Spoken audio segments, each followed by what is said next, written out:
Well, let's start with what everyone wants to know.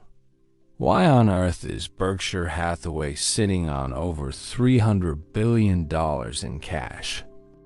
Some folks think it's a noble gesture, that I'm leaving the stage tidy so Greg Abel can walk in with flexibility and a clean slate. Look, if you think I'm that generous, you're giving me more credit than I deserve. I'm not hoarding cash so Greg can look smart when he takes over. In fact, if he ends up looking smarter than me, I'll be resentful. I like looking smart. And I especially like looking smart with money in the bank.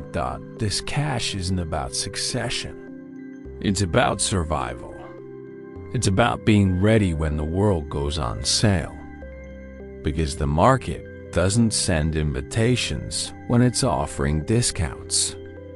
It just collapses, and whoever's holding cash gets to buy whatever they want. We've got obligations, sure. But what really explains this is that we'd rather be prepared than desperate. And being prepared means having liquidity, having ammunition, having freedom. If an opportunity shows up that makes sense, we'll spend $100 billion tomorrow. But until then, we wait. And waiting, my friend, is an art very few people master. People love to think the market is a well-oiled machine, that every day, like clockwork, it'll hand you a few good deals. That's not how it works. I've been around for over 16,000 trading days. And the number of truly great opportunities I've seen, you could count them on your fingers and toes. Twice. The market doesn't operate on a schedule. It's more like a treasure hunt. Most days, you find dirt. But every now and then, you hit gold. And when that happens, you better have a shovel and a wheelbarrow ready. That's what the cash is for. Investing isn't about activity, it's about patience. Charlie used to say 5 great decisions beat 50 average ones. Most people can't sit still long enough to wait for those 5 dots, so we wait. We read. We think. And when the market throws us a fat pitch, we swing hard. We've made a fortune by not needing to be fully invested all the time. That's not a mistake. It's a strategy. Imagine someone told me, Warren, you have to invest $50 billion every year until you're down to $50 billion in cash. I'd say that's the dumbest idea I've ever heard. Great investments don't show up on a schedule. They show up when the world gets irrational, when fear takes over, when prices collapse. That's when cash becomes king. That's when patience pays off. Waiting isn't easy. It's boring. It makes people think you're not doing your job. But in investing, boredom is underrated. It's where discipline lives. And when the moment comes, we swing hard, and we don't look back.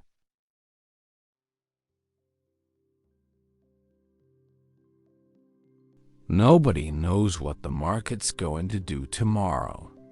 Not me. Not Greg. Not the guy on TV with 10 screens behind him. But that doesn't stop people from talking about it. They write reports, go on podcasts, make charts with arrows pointing in every direction. I've never found anyone worth listening to on short-term market predictions. Not once. It's easy to talk about the future. It's vague. It's flexible. But investing isn't about being clever. It's about being right. I don't spend time watching tickers. I spend it leafing through old reports and dusty filings. Somewhere in there is something valuable, so let the forecasters forecast. We'll be over here, quietly waiting for something real.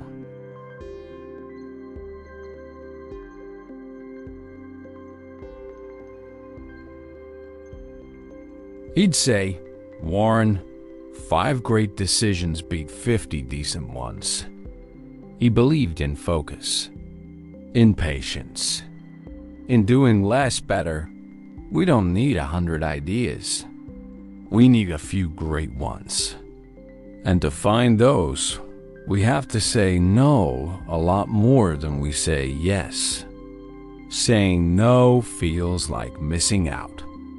But in investing, missing out is often the smartest move. Charlie taught me that discipline isn't about doing more.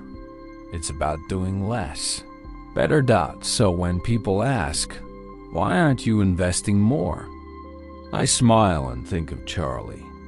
And I say, because we're waiting for filet mignon and we're not putting ketchup on it.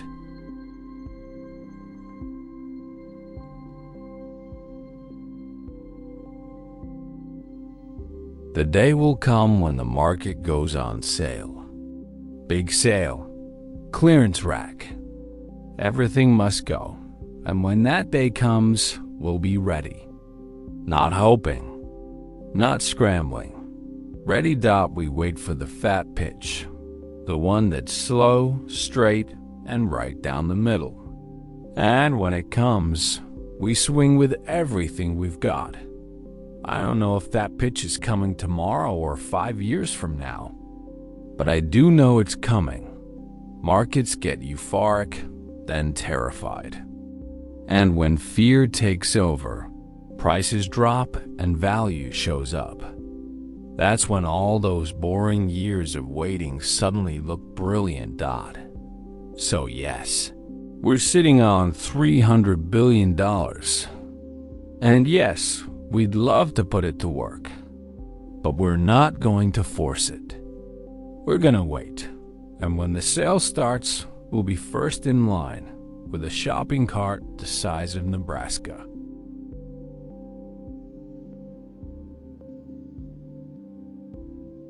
Let me wrap this up with something different. A thought about time, longevity, and, well, sex. When it comes to living long, women have the edge.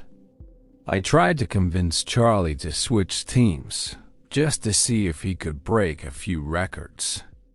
He didn't go for it. But for a man, he did pretty well. Why am I talking about age and death in a conversation about cash? Because timing matters. The longer you live or wait, the more likely something big will happen. Same goes for investing. If you're sitting on cash and you wait long enough, the odds of a great opportunity showing up get better and better. It might not happen tomorrow, but 5 years from now, 10, it's almost guaranteed. So yes, we've got $300 billion in cash. Not out of fear, not out of indecision, but out of discipline, out of strategy. And when that moment comes, we'll be there. With cash in hand, a grin on our face, and maybe even a banana. Just not a green one.